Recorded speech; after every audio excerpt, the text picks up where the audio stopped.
Well, what's up everyone? Cyberpunk 2077 Update 2.1. God damn. I picked this up again with the full intention of making an in-depth review of the Phantom Liberty DLC, and well, something magical happened. The gremlins at CD Projekt Red have definitely been hard at work the last couple of years, with a lot of bug fixing, quality of life improvements, and general overhaul of the mechanics and, the lifestyle of the game. And well, they've pulled it off. It's quite something right now. So let's talk about it. DJ Nyimbo. One time for my brothers, homies, and niggas. Two time for my women, sisters, I ain't mean to offend you, I know the difference. I was brought up on mama, seema, and chicken. I know the truth. So, kicking it right off, what happened, you might ask, to derail my wonderfully crafted plan to, make a Phantom Liberty video, you might ask? Well, these guys may have actually just managed to make a game city that you want to live in. Now stick with me here, because I'll just point out a couple of things that I've kind of come across and kind of, just pulled me back into this miasma of wonderfulness that is Night City. I picked this up during the holidays and haven't been able to put it down since. I've been getting lost in storylines, building up my character, and it's been fun. So I'm playing as a netrunner, mostly relying on run and gun tactics while hacking devices and enemies on the battlefield, or sneaking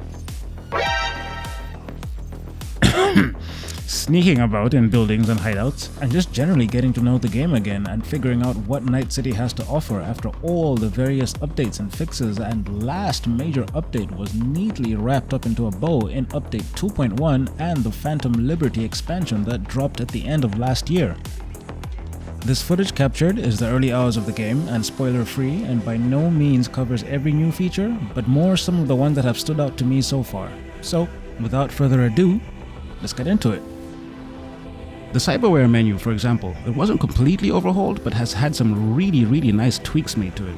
Just like before, you're able to pick different Cyberware components for different parts of your body, but unlike before, you now have a limit to how much you can equip in the beginning. This limit increases as the game progresses and you get more skills, more advanced. You also pick up skill shards in the main world now, from either downed enemies or just sometimes loot boxes, and these can be used to level up specific skills. With this, it now gives you so much more options when it comes to the Cyberware enhancements that you have. You're now also able to level up any Cyberware that you have currently equipped that you may have gotten attached to or haven't found an adequate replacement for yet. This has been very useful for me with my side questing, where I pick up some new tech, new gear, but then don't really have the frame for it yet. Or sometimes just like here, my cyber deck was not a tier 3, but I had tier 3 components from a netrunner I had purchased from. So, solution, pop into the Cyberware menu, easily level up what you already currently have equipped, and then just run with that. It's stabilizer. It's completely obvious. That's so bloody useful. If you're still in the early stages of the game and you have higher tier equipment, this is really a game changer. The skill tree, man, the skill tree. Now this was an overhaul, complete from the ground up, and what they did here just tied the game together so well. We have now the same core skills that you had before that allowed you to kind of generally push your character build in a certain direction, but now behind those is the individual perks that you were leveling up before. These have completely been redesigned from the ground up to give you so many more options that are ridiculous. Almost every perk has been changed. You can use this to really make your character your own. You can become the most complete fighter in the world. I'm the most complete fighter in the world. Almost every perk has been changed to tie in with some of the newly added world mechanics and also some of the things that are now added to the game and more fleshed out. For example, I absolutely love and hate this mechanic that allows enemy netrunners to hack you through other enemies or cameras as long as they can see you through those objects or individuals. And it absolutely makes sense to have a perk that can 1. Debuff how quickly you are hacked from a remote netrunner, and 2. allows you to hack them back and even spread the hack to other allies through them. Damn, it's like, what? Ah, man, I'm way too excited about this now. And you can see why it's taken me so long to get to Phantom Liberty. Just living in this. It's just dope, man. The inventory menu is still definitely not one of my favorite menus in any game.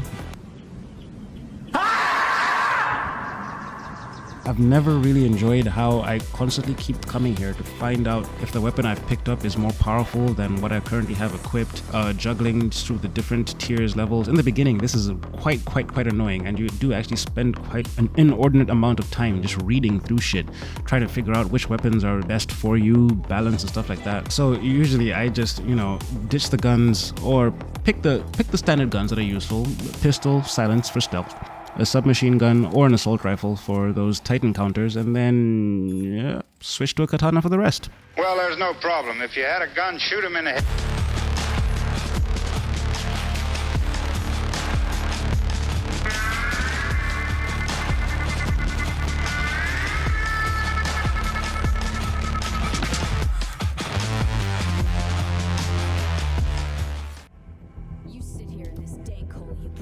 Aside from playing as a netrunner, this time around I dropped the Nomad character and actually started off playing the game as a Corpo just to see if there was any major difference, and whoa, yeah, with the Nomad I ended up in a lot more gunfights and more rough and tumble, dirty kind of gameplay, whereas with the Corpo, you kind of slick with it.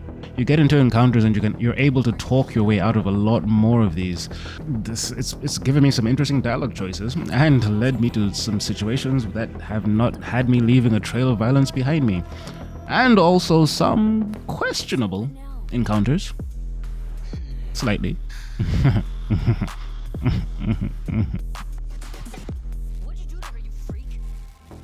Oh, right.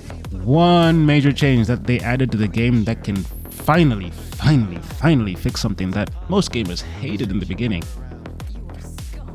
You are able to finally get sweet justice on Fingers the Ripper Doc. They reworked it so that the special item he held hostage in the beginning is now available in other Ripper Docs, leaving you the freedom to enact sweet justice on this man's face. Pause. Thank you, CD Projekt Red. I don't really have anything to say about the vehicle combat. Really nothing nice to say. Here, this is it.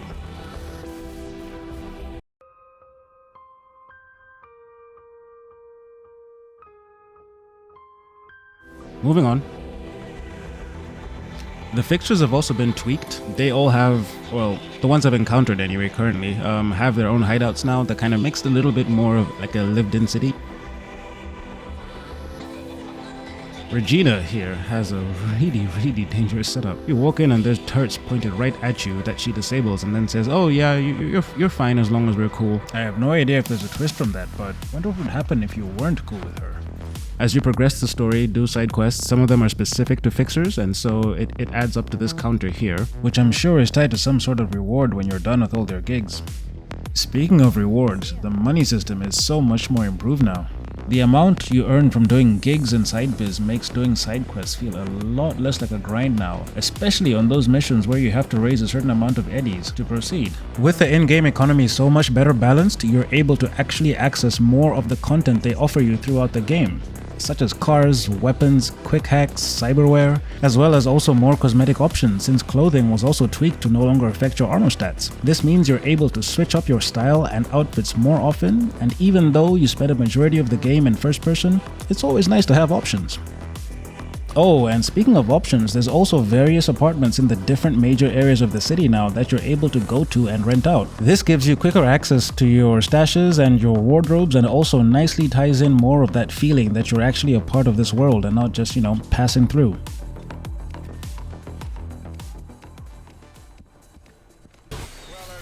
Bringing all these pieces in together is so much fun. By the time you're actually figured out your kind of playstyle, you become a badass cyberware rocking, hacking, net running, cyberware enhanced unstoppable machine. The game has definitely come a long way from what we first had at launch. The changes, both large and small, have definitely been in the right direction, and Night City finally feels like a living, breathing city. It always had a brilliant cast and story from the get-go, but it also always felt like it was missing something, and that disconnected you from the experience somewhat, and that has completely been done away with now. I love the fact that I'm now so spatially aware in this game that I notice cameras that are there that can be used to hack me, hack other characters. I disable those mid-fight, running around, jumping, gunning, slicing through the netrunners that are coming after me. It's legit. I love this game right now, and I'm not going to put it down for a minute. I know I've got other videos that I need to do, but this game is making it quite hard to do that. I will not deny that. So there we go, a final fully polished Night City experience. So, what are your thoughts and comments on the game now? Does it live up to what your expectations were at first launch? If you've only picked it up for the first time recently, was it everything you were hoping? Did it blow your expectations out of the water? Will you be going out to get a copy? Or dusting off and upgrading an old install after it got burned at launch? Let's pick up the discussion down in the comments below. And let me know your thoughts. Genuinely curious about this. Until then, it's time for me to go to Dogtown. Peace.